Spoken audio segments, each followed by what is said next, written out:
या देशामध्ये राहून पाकिस्तानची बोली बोलणारे यांना देशद्रोह्यांना जेलमध्ये टाकलं पाहिजे। छत्रपती शिवाजी महाराज की जय भवानी। जय जय जय जय जय भवानी। परळी वैजनाथ महाराज की जय। श्री संत भगवान बाबा की जय।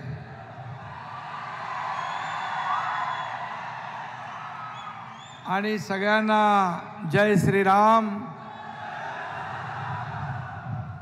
स्वर्गीय गोपीनाथ मुंडे साहेब यांच्या पवित्र स्मृतीस विनम्र अभिवादन।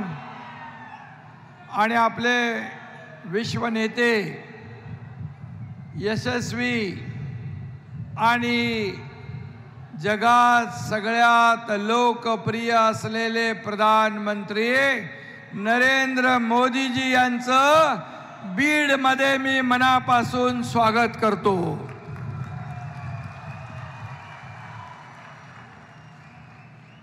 खरं म्हणजे देशभरामध्ये आज प्रचाराचं वातावरण तापलंय। राज्यातलं देखील तापमान 40च्या पुढे गेलंय आणि 4 तारखेला महाराष्ट्राचा पारा 45 पार होईल आणि देशातला 400 पार। आणि महायुतीच्या या तळपत्या विजयामध्ये विरोधकांची लंका खाक झाल्याशिवाय राहणार नाही। आणि काय होणार? तुतारीची काय होणार? पिपाणी।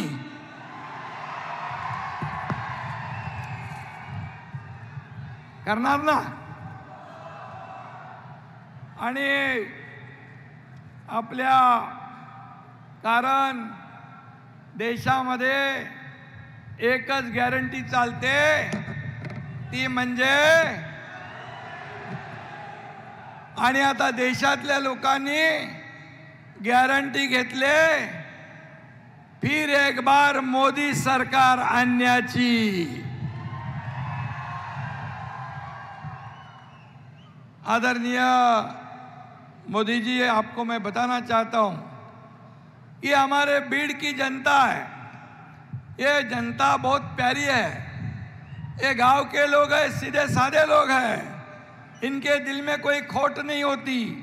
ये जनता किसी को मन से स्वीकारती है तो उनका कभी भी साथ नहीं छोड़ती। और बीड़ की जनता ने हमेशा हमारे मित्र गोपीनाथ मुंडे जी को प्रेम दिया है, उनका सम्मान किया है। और आज वो जनता का आशीर्वाद उनकी बेटी पंकजा ताई को देने के लिए आए हैं। आपका खाली हेलीकॉप्टर यहां से आ गया, आपका सिर्फ हेलीकॉप्टर आ गया तो हमारे सब बीड़ की जनता खड़ी हो गई, सिर्फ हेलीकॉप्टर आने के आवाज से ही। ये हमारे आदरणीय प्रधानमंत्री जी को भी दिल से चाहते, दिल से।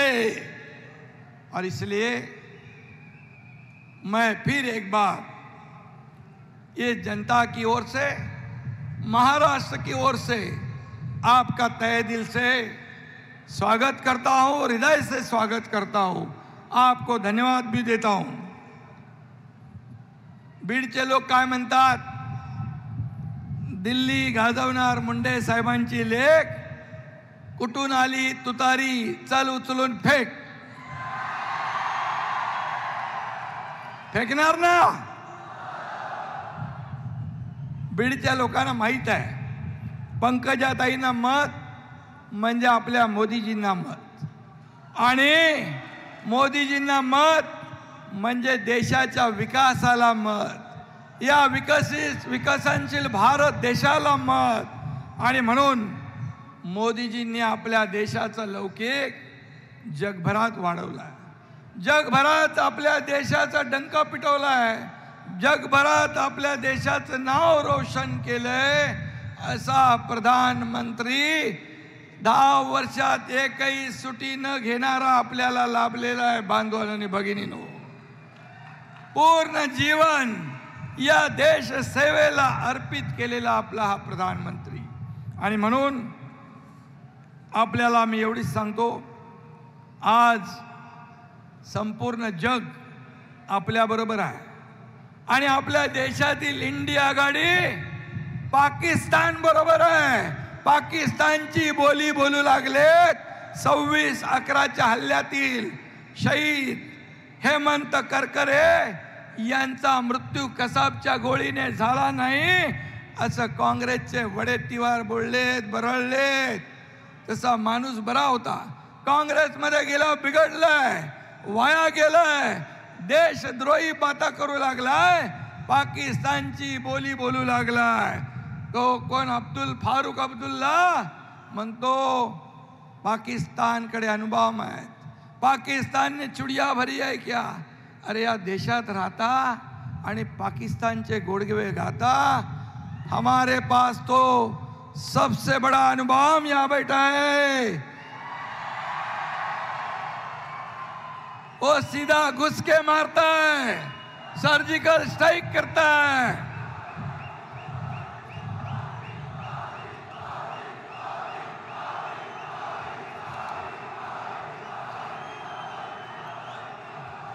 आणि म्हणून या देशामध्ये राहून पाकिस्तानची बोली बोलणारे यांना, देशद्रोह्यांना जेलमध्ये टाकलं पाहिजे, देशद्रोहाच्या कलमामध्ये. आणि म्हणून शहीदांचा अपमान, या पोलिसांचा अपमान, NSG कमांडोंचा अपमान ज्यांनी केलाय त्यांना येत्या निवडणुकीत तुम्ही धडा शिकवणार ना. शहीदों का अपमान नहीं सहेगा हिंदुस्तान. आणि म्हणून मी काल म्हणालो होतो, काँग्रेस का हात पाकिस्तान के साथ. हे असं दुर्दैवी दृश्य आपल्याकडे पाहायला मिळतंय. आणि म्हणून मी आपल्याला एवढंच सांगतो, तुम्हाला मोदीजींना विरोध करायचा असेल तर खुशाल करा, पण त्यासाठी घाणीमध्ये चिखलामध्ये लोळू नका. आपल्याकडे एक म्हण आहे ना, बेडकाला सोन्याच्या विटेवर जरी बसवलं तरी तो कुठे उडी मारतो, चिखलातच, नाल्यातच. तशी या विरोधकांची अवस्था झालेली आहे. आणि म्हणून काँग्रेसवाल्यांना थोडी जनाची नाही तर मनाची तरी लाज वाटली पाहिजे. कारण मोदीजींनी आवाज दिल्यानंतर 60 कोटी जनता आपले डीपी बदलते, 60 कोटी जनता आपल्या घरावर तिरंगा फडकवते. हे मोदीजींचं काम आहे. आणि म्हणून अशा कर्तृत्ववान मोदींना हरवण्याची भाषा हे चिरकुट लोक करतात. आणि म्हणून बुडाला जळतंय आणि डोंगरावरची आग विझवायला पळतंय, अशी तुमची अवस्था आहे. पहिले आपलं घर सांभाळा. आणि म्हणून त्याला एक मन आहे, उघड्या शेजारी नागडा गेला, असं काहीतरी आहे ना, ते सगळे तसे झालेले आहेत. आणि म्हणून तुम्ही किती आपटा म्हणजे आदळ आपट करा, आएगा तो मोदी. आणि म्हणून ही निवडणूक पंकजाताईंची किंवा तुमची आमची नाही आहे. ही निवडणूक महाराष्ट्र घडवणारी आहे, ही निवडणूक महासत्ता घडवणारी आहे. ही नरेंद्र मोदीजी विरुद्ध राहुल गांधी अशी आहे.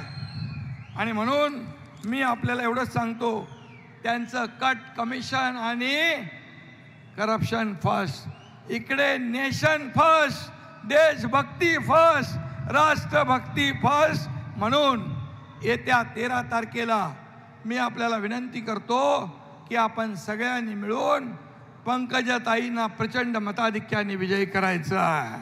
त्यांचं कमळाचं बटन दाबून त्यांना विजयी करायचं आहे. फक्त एवढंच सांगतो, काही लोक मराठा समाजामध्ये संभ्रम पसरवत आहेत. पण आपल्या सरकारने मराठा समाजाला 10% आरक्षण दिले, ते टिकवलंय. ओबीसीला धक्का न लावता, इतरही समाजाला धक्का न लावता ते टिकवलंय. ज्यांनी द्यायला पाहिजे होतं त्यांनी दिलं नाही, परंतु दिल्यानंतर ते कोर्टात जातात. परंतु तुम्हाला मी सांगतो, आपलं सरकार मराठा समाजाला दिलेलं आरक्षण टिकवणार, कायद्याच्या चौकटीत बसवणार आणि कुणबी प्रमाणपत्रही देण्याचं आपण सुरू केलंय. दुसरं जे सगळे सोयरेचं सुरू आहे, ओबीसी समाज इतर कुठल्याही समाजावर अन्याय न करता आम्ही समाजाला न्याय दिलाय.